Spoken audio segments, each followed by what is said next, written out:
Di pesisir utara Pulau Jawa, tepatnya di Kecamatan Anjatan, Kabupaten Indramayu, terdapat sebuah desa yang menyimpan kisah panjang dan berlapis, Desa Bugis. Meski tak tercatat secara resmi dalam dokumen kolonial sebagai desa administratif sejak awal, Desa Bugis hidup dalam ingatan kolektif warganya melalui sejarah lisan yang diwariskan dari generasi ke generasi. Nama Bugis merujuk pada suku Bugis dari Sulawesi Selatan. Tak sedikit warga yang percaya bahwa desa ini didirikan oleh seorang tokoh perantau bernama Lamorontolo, seorang Bugis sejati yang merantau jauh dari tanah leluhurnya dan menetap di tanah Jawa.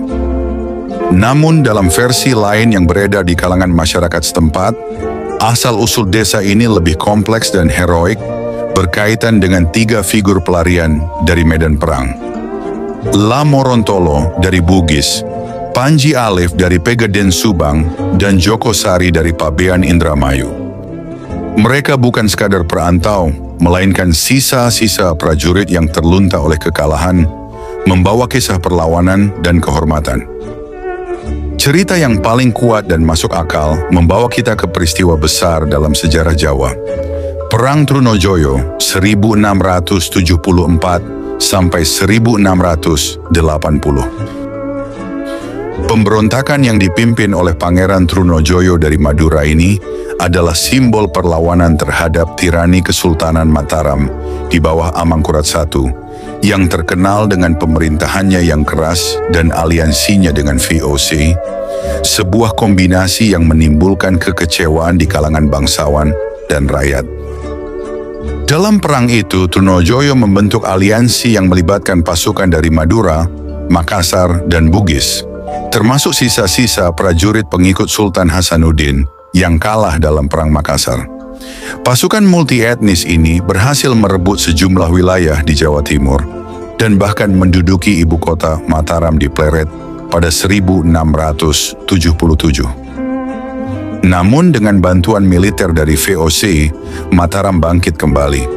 Trunojoyo ditangkap dan dihukum mati pada 1680. Banyak prajurit Pangeran Trunojoyo yang tercerai-berai dan sebagian melarikan diri ke wilayah barat Jawa, termasuk ke hutan Dharma-Ayu, kini dikenal sebagai Anjatan, Indramayu.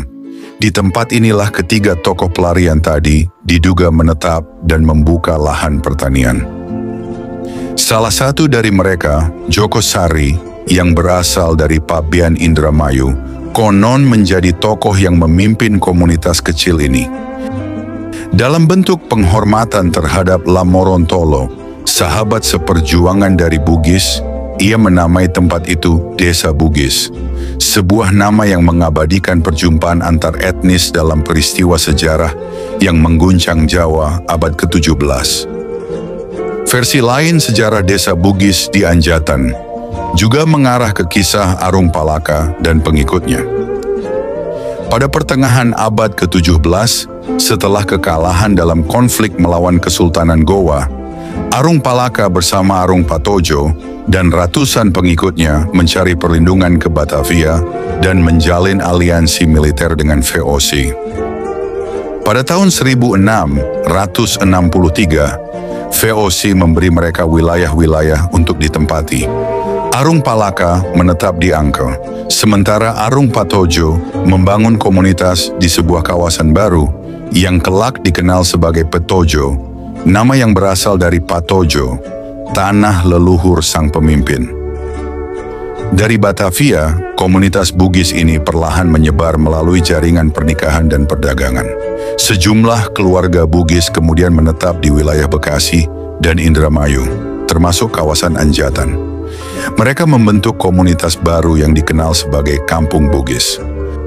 Menurut sejarawan Bugis Asma Triadi Lamalongeng, setelah Perang Makassar, banyak prajurit Bugis yang kembali ke Anjatan Indramayu, kemungkinan untuk menemui keluarganya.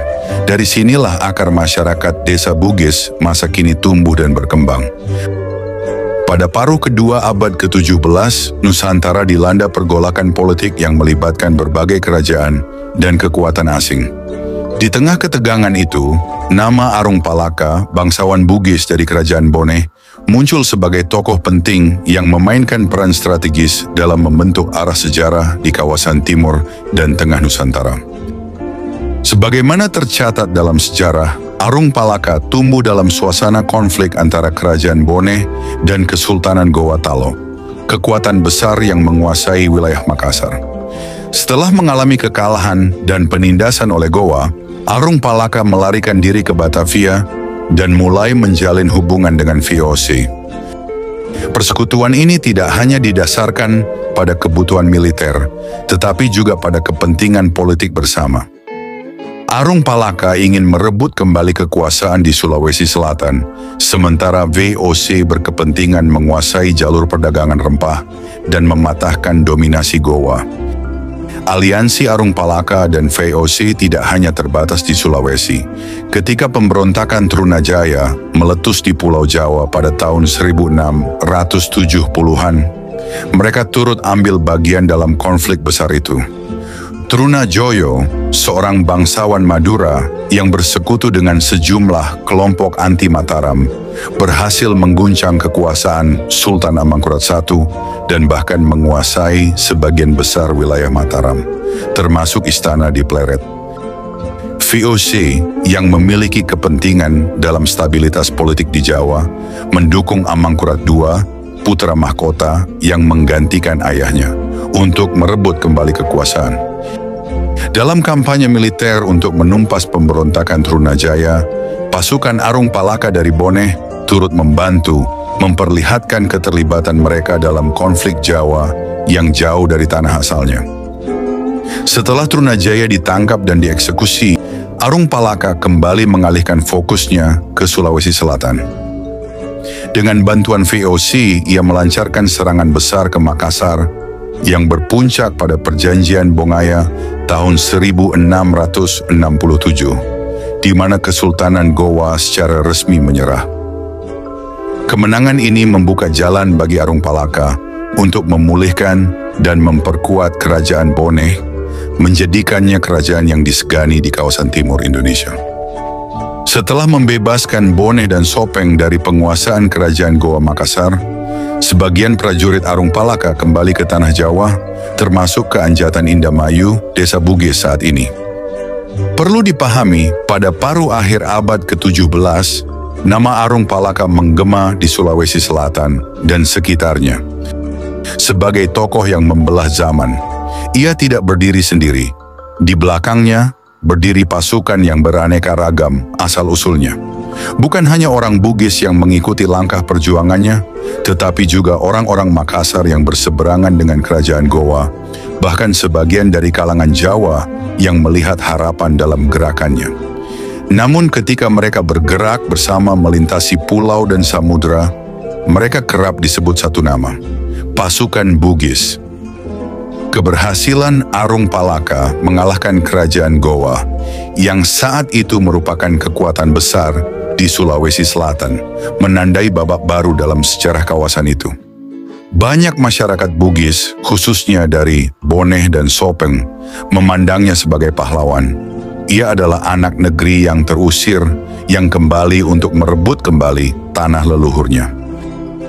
Dalam ingatan sebagian orang, Arung Palaka adalah simbol pembebasan, sosok yang memulihkan kehormatan bangsanya setelah kekalahan Boneh oleh Goa di masa lalu. Namun sejarah tidak pernah tunggal dalam tafsir.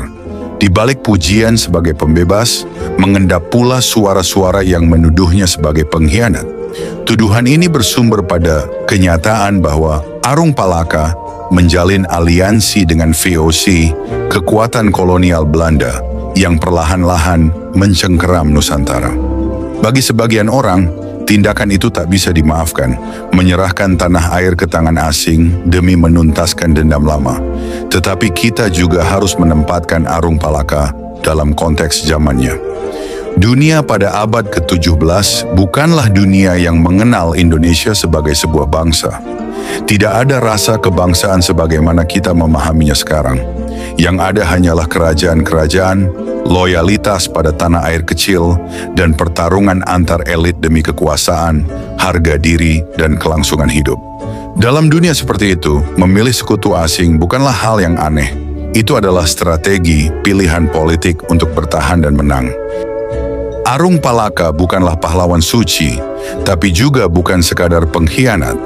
Ia adalah tokoh sejarah yang kompleks, lahir dari masa yang penuh gejolak ketika batas antara perjuangan dan kolaborasi begitu tipis. Ia adalah anak zamannya dan jejaknya, baik yang terang maupun yang gelap, menjadi bagian tak terpisahkan dari sejarah panjang Sulawesi dan Nusantara. Arung Palaka bukan sekadar tokoh lokal dari Sulawesi Selatan, melainkan figur penting dalam peta geopolitik Indonesia abad ke-17. Perannya dalam membantu Mataram menghadapi pemberontakan Trunajoyo mencerminkan dinamika aliansi pragmatis antar kerajaan Nusantara dan kekuatan kolonial. Ia berdiri di titik simpang antara perjuangan untuk kebebasan bangsanya dan kompromi dengan kekuatan asing, menjadikannya tokoh sejarah yang kompleks dan penuh tafsir. Keberadaan komunitas Bugis di Anjatan terus bertahan, meski tak langsung tercatat sebagai desa resmi pada masa VOC. Barulah pada tahun 1917, pemerintah Hindia Belanda mencatat secara administratif dan menetapkan kawasan tersebut sebagai sebuah desa dengan nama resmi, Desa Bugis. Perjalanan Desa Bugis tidak berhenti di situ. Seiring perkembangan penduduk dan wilayah, pada rentang tahun 1978 hingga 1988, Desa Bugis dimekarkan menjadi 4 desa, yaitu Desa Bugis sebagai desa inti, Desa Bugis Tua, Desa Mangunjaya, dan Desa Salam Dharma. Kini keempat desa ini merupakan bagian dari Kecamatan Anjatan, Kabupaten Indramayu, Jawa Barat.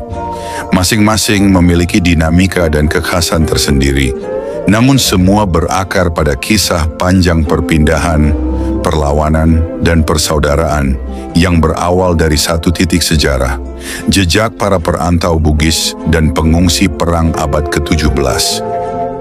Terletak di Kecamatan Anjatan, Kabupaten Indramayu, Desa Bugis, yang lebih dikenal masyarakat dengan sebutan Bogis Raya, merupakan salah satu desa yang paling ramai dan hidup di wilayah B2MS, akronim dari Bugis, Bugis Tua, Mangunjaya, dan Salam Dharma.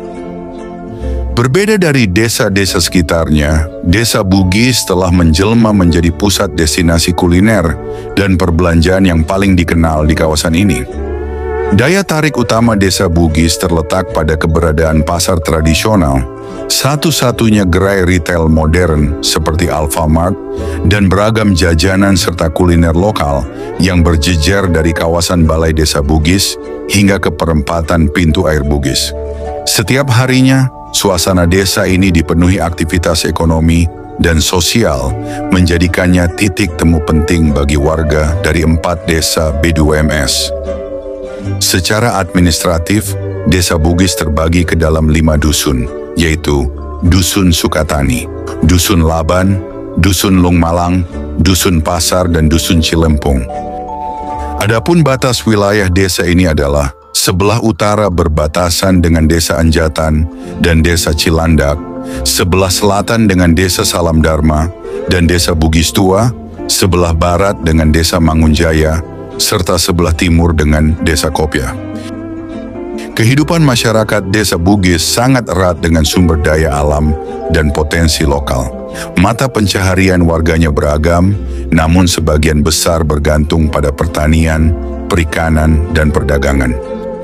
Pertanian menjadi sektor utama penghidupan, terutama dengan budidaya padi, palawija, dan tanaman pangan lainnya yang tumbuh subur di lahan-lahan sawah yang membentang luas.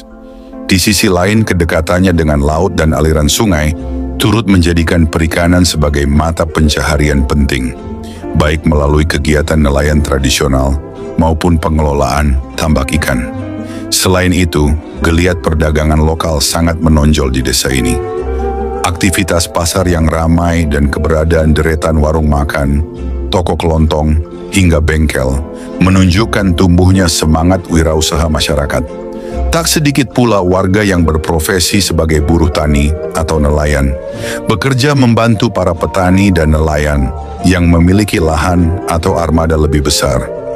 Meskipun peternakan dulunya menjadi salah satu tumpuan ekonomi desa, terutama untuk konsumsi rumah tangga dan kebutuhan transportasi, sektor ini kini mulai mengalami penurunan.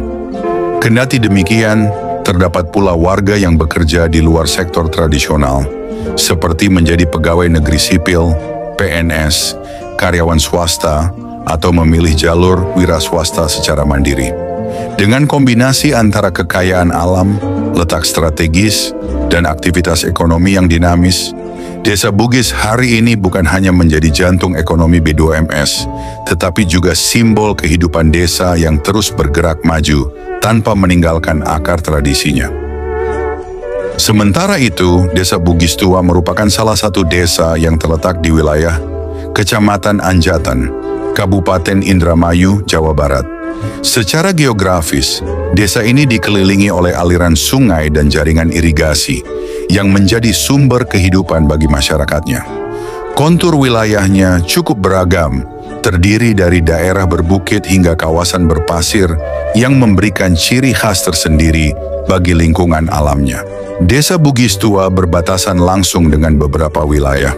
Di sebelah timur berbatasan dengan desa Bugis lainnya di wilayah administratif yang sama, Kecamatan Anjatan. Di sebelah selatan berbatasan dengan desa Tumaritis, Kecamatan Haurgulis. Di sebelah barat berbatasan dengan desa Salam Dharma, Kecamatan Anjatan. Dan di sebelah utara berbatasan dengan desa Bugis serta desa Mangunjaya, yang juga berada di Kecamatan Anjatan, Kabupaten Indramayu. Mayoritas penduduk desa Bugis Tua menggantungkan hidupnya pada sektor pertanian, terutama dalam penggarapan sawah. Sekitar 85% masyarakatnya bekerja sebagai petani. Desa ini dikenal sebagai salah satu sentra penghasil beras yang cukup penting di wilayah Kabupaten Indramayu, menyuplai kebutuhan pangan baik untuk masyarakat sekitar maupun daerah yang lebih luas. Sebagaimana dijelaskan sebelumnya, secara historis, Desa Bugis Tua merupakan hasil pemekaran dari Desa Bugis. Nama Bugis sendiri dipercaya berasal dari seorang pendatang dari wilayah Sulawesi, seorang pengelana yang dikenal dengan nama La Morontolo. Ia adalah tokoh yang konon membawa pengaruh suku Bugis ke daerah ini, dan dari situlah nama desa ini kemudian diabadikan. Keberadaan Desa Bugis Tua sebagai entitas pemerintahan resmi dapat ditelusuri dari sejarah pemerintahan desa yang pertama, yang dipimpin oleh seorang kepala desa bernama Cari. Ia berasal dari Pamanukan Ilir, yang kini termasuk wilayah Kabupaten Subang. Dengan latar belakang alam yang khas, penduduk yang ulet bertani, dan akar sejarah yang kuat, Desa Bugis Tua tidak hanya menjadi lumbung padi di kawasan Indramayu, tetapi juga menyimpan jejak identitas dan warisan budaya yang menarik untuk terus ditelusuri dan dilestarikan. Terima kasih. Wassalamualaikum warahmatullahi wabarakatuh.